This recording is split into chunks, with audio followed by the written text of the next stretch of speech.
Hey, what's up guys, my name is Eterno, welcome to Reaction Saturday. Today, we're finally getting to part 2 of my review/reaction of this Road to PS5 video, which I still have never seen the remainder of. Just a quick recap, if you guys haven't seen part 1, check that out, because that was like the beginning of this video. We're starting from 14 minutes and 6 seconds into this video, which is exactly the same place as we left off. To summarize the last video, the blazing fast SSD was like the biggest thing we kind of talked about. Make sure you check out that video so that you know everything that is going on. Okay, let's jump in and take a look. And as always, the video will be in the description below. And I mean, we've still got like 38 minutes or so left, so I don't know how much we'll get through, so let's just get into it. Every local potential bottleneck needed to be addressed, and there are a lot of them. Let's look at check-in and what happens when its overhead gets 100 times larger. Oh, and apparently you guys said that I stopped at like a massive cliffhanger as soon as everything gets really interesting, which of course I had no idea about because I'd never seen the video before. So I'm really excited for today's video. Conceptually, check-in is a pretty simple process. Data is loaded into system memory from the hard drive or SSD. It's examined, a few values are tweaked to check it in, and then it's moved to its final location. At the SSD speeds we're talking about, that last part, moving the data, meaning copying it from one location to another, takes roughly an entire next-gen CPU core. And that's just the tip of the iceberg. If all the overheads get 100 times larger, that will cripple the frame rate as soon as the player moves, and that massive stream of data starts coming off the SSD. So to solve all of that, we built a lot of custom hardware, namely a custom flash controller and a number of custom units in our main chip. I just want to say quickly that, yeah, I mean, if it's not already obvious, the fact that graphics are getting more detailed, it doesn't just mean that there's more processing that has to be done by the GPU or by the CPU. It means that we have physically more data on disk that we need to somehow organize and deal with. It's not just all about lighting calculations and like, you know, how many particles you have on the screen or anything like that. A lot of it has to do with the actual source of all of this data, unless it's like completely procedurally generated, which I'm sure a large chunk of pretty much everything you see is. There are still cases where data needs to obviously exist on the disk. The flash controller in the SSD was designed for smooth and bottleneck-free operation, but also with games in mind. For example, there are 6 levels of priority when reading from the SSD. Priority is very important. You can imagine the player heading into some new location in the world and the game requesting a few gigabytes of textures. And while those textures are being loaded, an enemy is shot and has to speak a few dying words. Having multiple priority levels lets the audio for those dying words get loaded immediately. On one side, that flash controller connects to the Yeah, I mean, what he's talking about is like, when you have a complex game and you have so many things going on, at any point in time, something could happen that you didn't even expect, because a game is an interactive piece of software. It's not just like a movie that you're watching and you know everything that's going to happen. What if some event were to occur that suddenly required so much other data to be loaded that was completely unexpected? That is one of the things that was a really big problem with like the PlayStation 4 and below, because as he's saying, you know, you have to make sure to preload a lot of what you're going to use into RAM from the disk, because you can't just rely on randomly requiring a disk read because it's too slow. You're not going to be able to make it in time. Whereas now, especially because they've not only got a blazing fast SSD, but all these priority levels, it's easy for something that was completely unexpected to happen, some event inside the game, and then you can just transition to that new scene or new, like, you know, audio dialogue, as he was saying. I mean, audio isn't like particularly heavy to load usually, but the point is more unexpected things can happen without requiring planning, which is really cool because it just makes your game more dynamic. actual flash dies that supply. Let's go back a little bit. On one side, that flash controller connects to the actual flash dies that supply the storage. To reach our bandwidth target of 5 gigabytes a second, we ended up with a 12-channel interface. 8 channels wouldn't be enough. The resulting bandwidth we've achieved is actually 5.5 gigabytes a second. With a 12-channel And that's gigabytes, not gigabits, so that's quite interface, the most That's a lot of natural data. size that emerges for an SSD is 825 gigabytes. The key question for us was, is that enough? I mean, it's tempting to add more, but Flash certainly doesn't come cheap, and we have a responsibility to our gaming audience to be cost-effective with regards to what we put in the console. Ultimately, we resolved this question by looking at the play patterns of a broad range of gamers.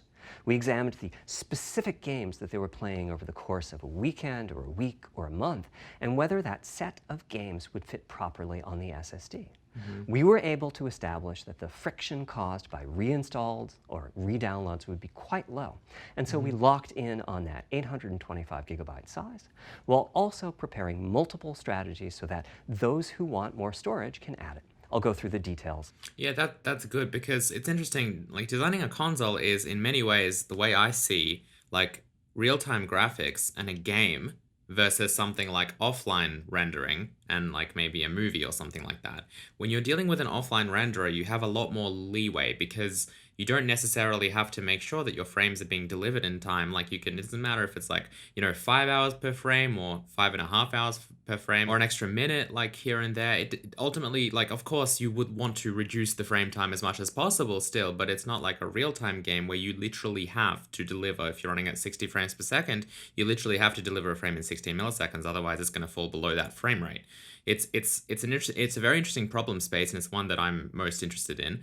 And it results in a lot of kind of approximations, and it's just a challenging problem to solve. And it seems like this is also very similar. Interestingly, when you're trying to build a console, you can't just get all the big components and then let the audience just decide what they want and do all of that. Like essentially, they have to come up with some kind of package that is powerful but also cost effective so that a wide audience can actually afford it and also have the same experience as everyone else on that particular platform, which is it's quite a challenge. The other thing that he said about the games, kind of how much room do we need, how big should the SSD be to accommodate all of the games that someone might play within a weekend or so, that's an interesting way of putting it, because obviously you don't need to have your entire library of games always on your SSD. You can always just uninstall games, delete games that you're not currently playing. Your save files will probably be in the cloud or something, and then you can, download another game to play this weekend. That can obviously put a lot of pressure on an internet connection. Internet is something that is becoming more accessible and of higher bandwidth with every year, so it is of course a problem that is slowly kind of going downhill. But of course, if you do still live in an area that doesn't have particularly good internet, that can be a problem. But he did mention that you do have the option to expand that storage. So if you live like far from a city and maybe have a not so great internet connection, you'd probably opt into buying some more hard drives or something like that so that you can store your games and not have to download them if you suddenly decide, oh, I want to play that game that I haven't played in a couple months. Oh no, it's going to take a day to download. I'm also interested with 825 gigabytes, how many games that's going to store. My guess is probably like around 8 or so. I feel like these games will probably be around 100 gigabytes each for like a big AAA title, but I'm interested to see.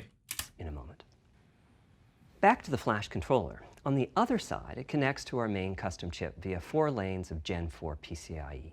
And inside the main 4 custom lanes of chip is a PCIe. pretty hefty unit dedicated to I/O. Before we talk about what that does, let's talk compression for a moment. PlayStation 4 used zlib as its compression format. We decided to use it again on PlayStation 5, but on my 2017 tour of developers, I learned about a new format called Kraken from Rad Game Tools. Yep, that's existed It's like for a while. zlib's smarter cousin. Simple, similar types of algorithms, but about 10% better compression, which is pretty big. That means 10% more game on the UHD Blu-ray disc or on the SSD. Kraken had only been out for a year, but it was already becoming a de facto industry standard. Half of the teams I talked to were either using it or getting ready to evaluate it. So we hustled and built a custom decompressor into the I/O unit, one capable of handling That's over cool. 5 gigabytes of Kraken format input data a second. Wow. After decompression, So see, this is what I'm talking about. This is the kind of advancement that I guess consoles can have that PCs might not generally be able to achieve. Because what we're talking about here, as far as I can understand, is custom hardware.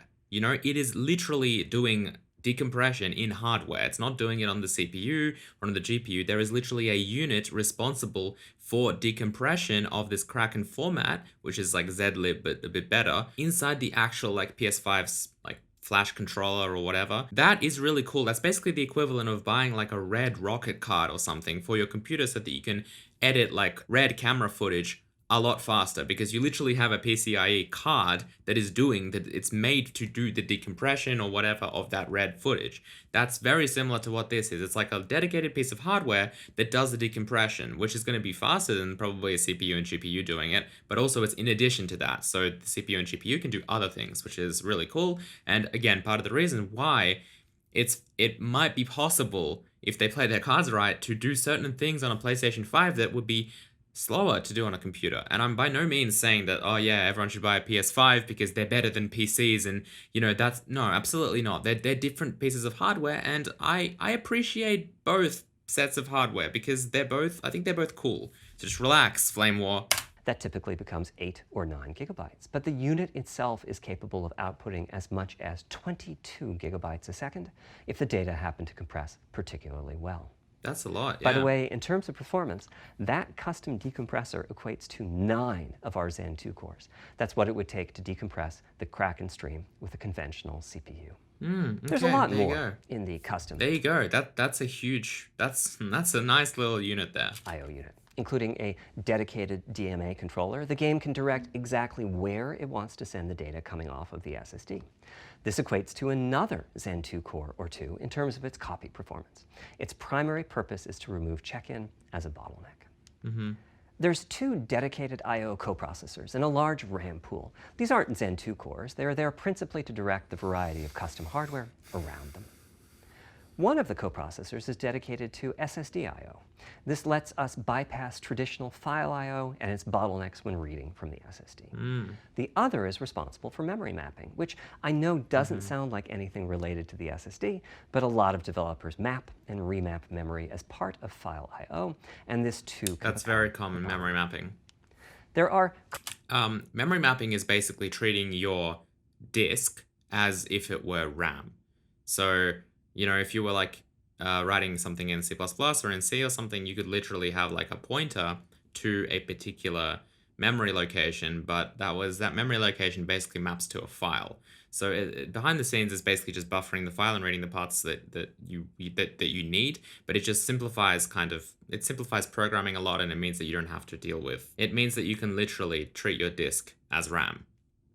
Coherency engines to assist the coprocessors. Coherency comes up a lot in places. Probably the biggest coherency issue is stale data in the GPU caches.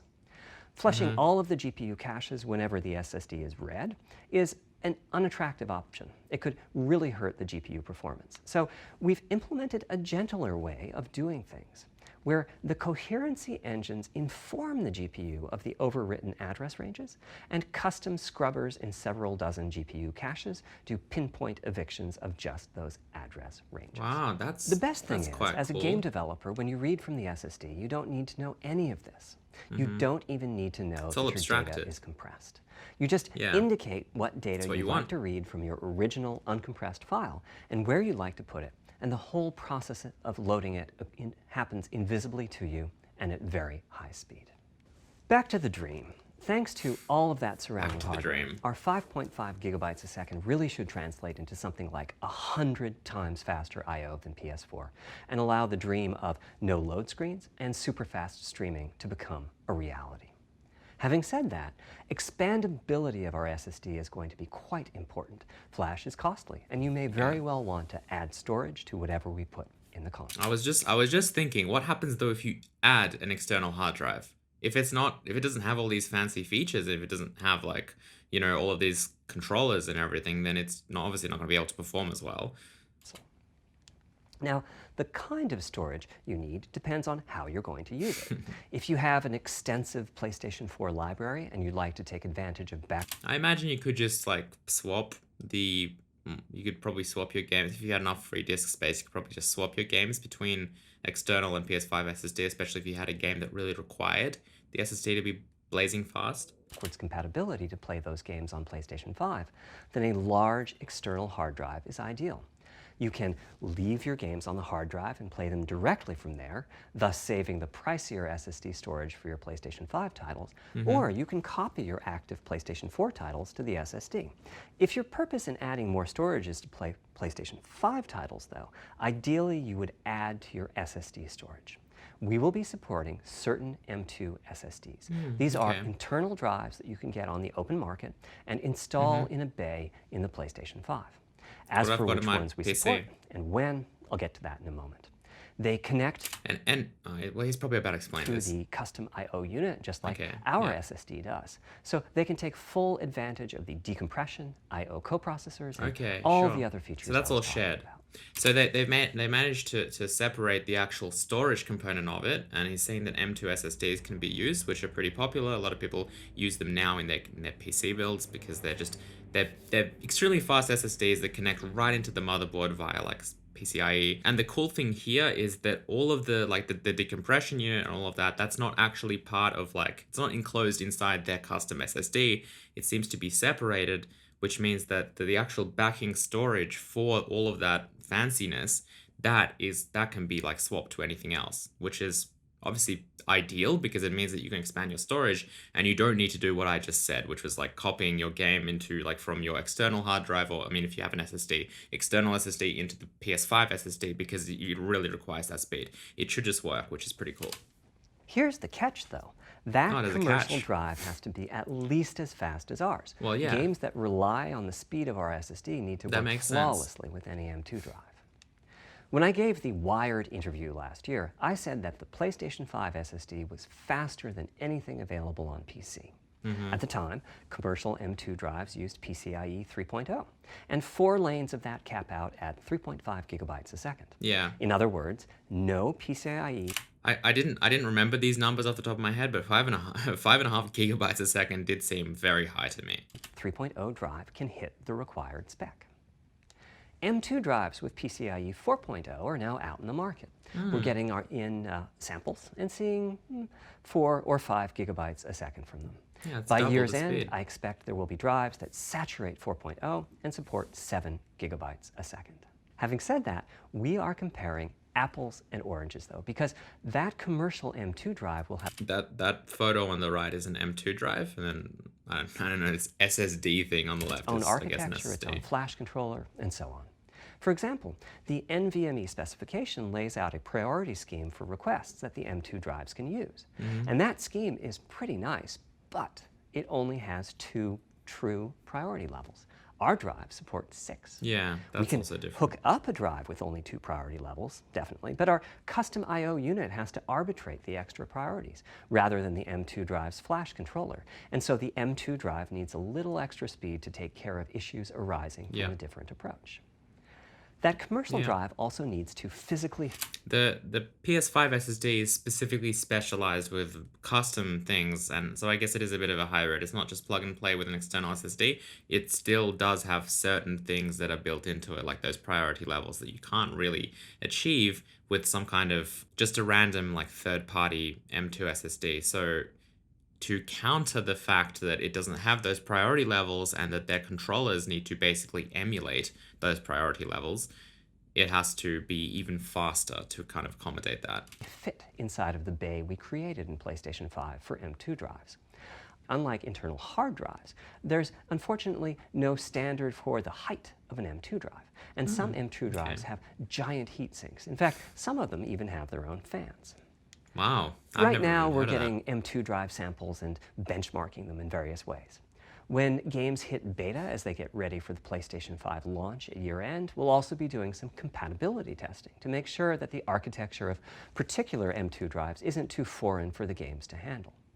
Once we've done that compatibility testing, we should be able to start letting you know which drives will physically fit and which drive samples have benchmarked appropriately high in our testing. It would be great if that happened by launch, but it's likely to be a bit past it. So please hold off on getting that M2 drive until you hear from us. Okay, back to our principles. Balancing evolution and revolution is the second of them. This was definitely a recurring theme with the GPU. We need new GPU features and capabilities. If we only have more performance, it's not really a new generation of console. Of course, many of these capabilities result in more performance. That's part of why a PlayStation 5 teraflop is more powerful than a PlayStation 4 teraflop. But we aren't just looking for the performance. We also need the ability to do something with the GPU that could not have been done before. and we need higher performance per watt. Every time we double the performance of some GPU component, we don't want to find out we've doubled the power consumed and the heat produced. But at the same time, we have to make sure the GPU can run PS4 games, and we have to ensure that the architecture is easy for the developers to adopt. Now, backwards compatibility was handled masterfully by things to AMD. consider, yeah. They treated it as a key need throughout the design process. As our solution to adding new features without blindsiding developers, we made sure that if there were new significant features, it would be optional to use them. The GPU supports ray tracing, but you don't have to use ray tracing to make your game. The GPU supports primitive shaders, but you can release your first game on PlayStation 5 without making any use of them. Before I get into the capabilities of the GPU, I'd like That's always good. Giving developers flexibility into how they actually make their games instead of forcing them into a particular pipeline is always a good thing. to make clear 2 points that can be quite confusing. First, we have a custom AMD GPU based on their RDNA 2 technology. What does that mean? AMD is continuously improving and revising their tech. For RDNA 2, their goals were, roughly speaking, to reduce power consumption by re-architecting the GPU to put data close to where it's needed, to optimize the GPU for performance, and to add a new, more advanced feature set. But that feature set is malleable, which is to say that we have our own needs for PlayStation, and that can factor into what the AMD roadmap becomes. So collaboration is born. If we bring concepts to AMD that are felt to be widely useful, then they can be adopted into RDNA 2 and used broadly, including in PC GPUs. If the ideas are sufficiently specific to what we're trying to accomplish, like the GPU cache scrubbers I was talking about, then they end up being just for us. If you see a similar discrete GPU available as a PC card at roughly the same time as we release our console, that means our collaboration with AMD succeeded in producing technology useful in both worlds. It doesn't mean that we as Sony simply incorporated the PC part into our console. This continuous improvement in AMD technology means it's dangerous to rely on teraflops as an absolute indicator. That's never a good indicator. I really hate it when people get obsessed with teraflops. What on earth? That's like being like, oh, my CPU is 3.5 gigahertz. That means nothing. CPUs 20 years ago, well, 15 years ago, a Pentium 4 can be 3.5 gigahertz. Don't tell me that's as good as like an i7 or something in 2020. Of performance. And CU count should be avoided as well. In the case of CPUs, we all It's like being like, oh, my camera is 20 megapixels. Yeah, man. Rock on. understand this. The PlayStation 4 and PlayStation 5 each have 8 CPUs, but we never think that meant the capabilities and performance are equal. It's the same for CUs. For one thing, they've been getting much larger over time. Adding new features means adding lots of transistors. In fact, the transistor count for a PlayStation 5 CU is 62% larger than the transistor count for a PlayStation 4 CU. Second, the PlayStation 5 GPU is backwards compatible with PlayStation 4. What does that mean? One way you can achieve backwards compatibility I'm glad they're is to kind put of the keeping previous backwards console's compatibility. chipset in the new console, like we did with some PlayStation 3s. But that's, of course, extremely expensive. Yeah. A better way is Especially to nowadays. incorporate any differences in the previous console's logic into the new console's custom chips, meaning that even as the technology evolves, the logic and feature set that PlayStation 4 and PlayStation 4 Pro titles rely on is still available in backwards compatibility modes. One advantage of this strategy is that once backwards compatibility is in the console, it's in. It's not as if a cost down will remove backwards compatibility like it did on PlayStation 3. Achieving this unification of functionality took years of efforts by AMD, as any roadmap advancement creates a potential divergence in logic. I just want to point out that this is like one of the most frustrating things that developers and engineers have to deal with. It's this whole backwards compatibility thing, because obviously when you do research and you discover ways to drastically improve existing technologies, you want to adopt that as soon as possible and just basically move the world forward. But instead of doing that, you have to make sure that you're backwards compatible. You have to make sure that everything that used to work still works. And there are certain companies that are excellent at maintaining backwards compatibility and certain companies that might not be as good. And I just wanted to share that like this is frustrating and it honestly makes everything I would say like twice as hard because not they can't focus on this new exciting technology that they can just use. They have to make sure that they make it work in a way with the old stuff. And on one hand, obviously I feel like that is holding them back. Maybe not in final result, but definitely in development time and where they actually need to spend that time. But it's unfortunately necessary to make sure that players can play older titles. So Running yeah. PS4 and PS4 titles at boosted frequencies has also added complexity. The boost is truly massive this time around, and some game code just can't handle it. Testing has to be Yeah. done on a title-by-title basis. Lots Results of work. are excellent, though. We That's recently good. took a look at the top 100 PlayStation 4 titles as ranked by playtime, and we're expecting almost all of them to be playable at launch on PlayStation 5. Cool. With regards to new features, as I said, our strategy was to try to break new ground, but at the same time not to require use of the new GPU capabilities. For more than a decade, GPUs have imposed a restriction on game engines. Software handles vertex processing, but for the most part, dedicated hardware is responsible for the triangles and other geometry that the vertices form. That means it's not possible to do even basic optimizations, such as aborting processing of a vertex if all geometry that uses it is off-screen. PlayStation 5 has a new unit called the Geometry Engine, which brings handling of triangles and other primitives under full programmatic control. Yep. As a game developer, you're So this is probably similar to like a mesh shader in DirectX 12 Ultimate. free to ignore its existence and use the PlayStation 5 GPU as if it were no more capable than the PS4 GPU, or you can use this new intelligence in various ways. Simple usage could be performance optimization, such as removing backfaced or off-screen vertices and triangles. More complex usage involves something called primitive shaders, which allow the game to synthesize geometry on the fly as it's being rendered. It's a This is probably what Unreal Engine 5 was using to do all of their like triangle decimation stuff. new capability.